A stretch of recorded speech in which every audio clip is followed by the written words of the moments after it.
बांग्लादेश में हिंदू विरोधी हिंसा की एक और तस्वीर सामने आई। हिंदू महिला को दो कट्टरपंथियों ने बेरहमी से पीटा। वीडियो बना रहे शख्स पर भी कट्टरपंथियों ने कर दिया हमला।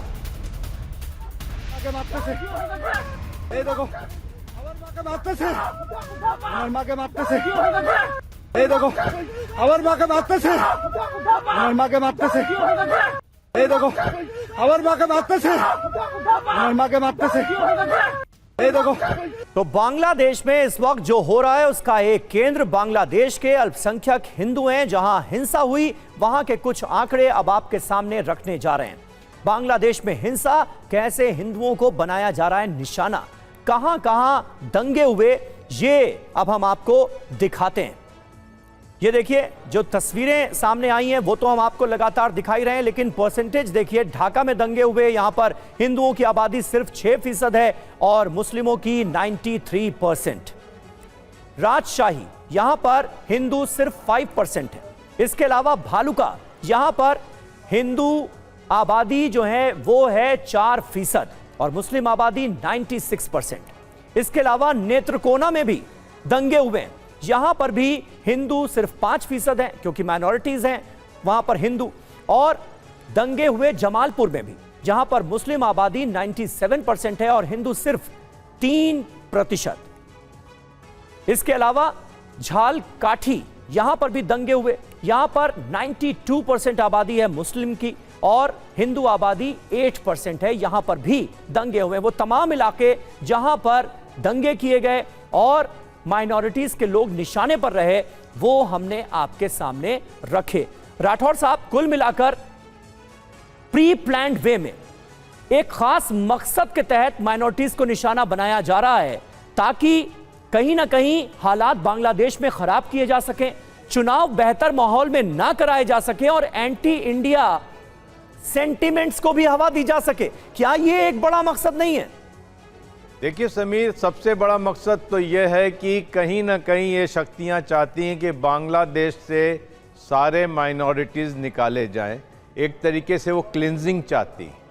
ऐसा नहीं है कि अवामी लीग के राज में हिंदुओं पे अत्याचार नहीं होते थे, उस वक्त भी होते थे, बीएनपी के टाइम पर भी होते थे, लेकिन अभी ये एजेंडा के तौर पर है।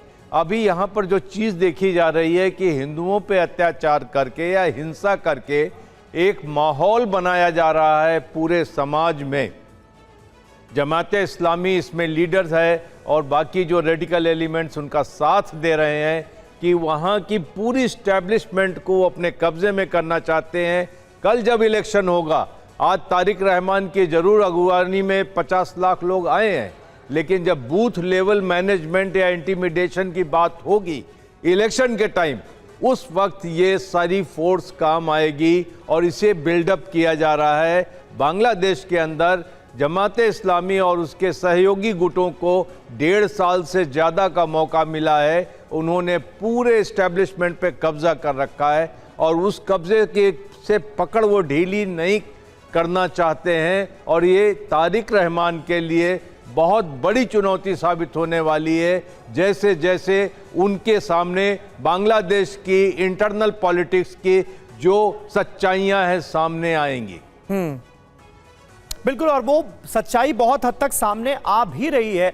ऐसे में बांग्लादेश को कैसे नियंत्रण में लाया जाएगा, कैसे कट्टरपंथियों पर लगाम लगाई जाएगी, कैसे जिहादियों पर काबू पाया जाएगा, ये अपने आप में एक बड़ा सवाल है। बांग्लादेश में हिंदुओं पर अत्याचार को लेकर गुस्से में बॉलीवुड भी नजर आ रहा है। जानवी कपूर जानी मानी एक्ट्रेस हैं, उन्होंने सोशल मीडिया पर इसे लेकर पोस्ट किया है। बांग्लादेश में जो हो रहा है वो बर्बरता है, वो नरसंहार है। अगर आपको गुस्सा नहीं आता तो ये पाखंड हमें तबाह कर देगा। जया प्रदा ने भी इस चुप्पी पर सवाल उठाए। सेकुलरिज्म के नाम पर हम आंखें बंद कर चुप हैं, ये कहा है जया प्रदा ने। आज मैं बहुत दुखी हूं। आज मेरा कलेजा फट रहा है ये सोचकर कि एक इंसान के साथ इतनी दरिंदगी कैसे हो सकती है। बांग्लादेश में टिप्पू चंद्र दास नाम के एक मासूम हिंदू भाई को भीड़ ने मिलकर मार डाला। सिर्फ मारा ही नहीं, उसे पेड़ पर बांधकर और उसे आग लगा दिया। क्या यही वो नया बांग्लादेश। ये मामूली हिंसा नहीं है, ये सरासर मॉब लिंचिंग है, सीधा सनातन धर्म पर और हिंदुत्व पर प्रहार है। हमारे मंदिर तोड़े जा रहे हैं, हमारी बहनों पर इज्जत पर खिलवाड़ कर रहे हैं, फिर भी हम चुप हैं। हम कब तक चुप रहेंगे? हम लोग सेक्युलरिज्म के नाम से अपने आंखें बंद करके चुप हैं। हम न्याय मांगते हैं। ये हिंसा बंद करना चाहिए। हम सब आवाज उठाना चाहिए। उन हिंदू भाई लोगों को बांग्लादेश में जो हिंसा कर रहे हैं, उनको परेशानी कर रहे हैं, उन सबको हम मदद करना चाहिए। वाकई कई दिल दहला देने वाली तस्वीरें बांग्लादेश से सामने आई हैं, जिसने सबको हिलाकर रख दिया है। दीपू चंद्र दास की हत्या पर बॉलीवुड की कलाकार जानवी कपूर भी गुस्से में नजर आ रही हैं, नाराज नजर आ रही हैं। उन्होंने कहा कि बांग्लादेश में जो हो रहा है वो बर्बरता है, ये तो नरसंहार है और ये कोई अकेली घटना नहीं है। इस अमानवीय लिंचिंग के बारे में पढ़ें, सवाल पूछें। अगर आपको गुस्सा नहीं आता तो ये पाखंड हमें तबाह कर देगा। हम दुनिया के दूसरे कोने में होने वाली चीजों पर रोते रहेंगे, जबकि इस तरह की घटनाएं लगातार जारी रहेंगी, ये जानवी कपूर ने कहा है।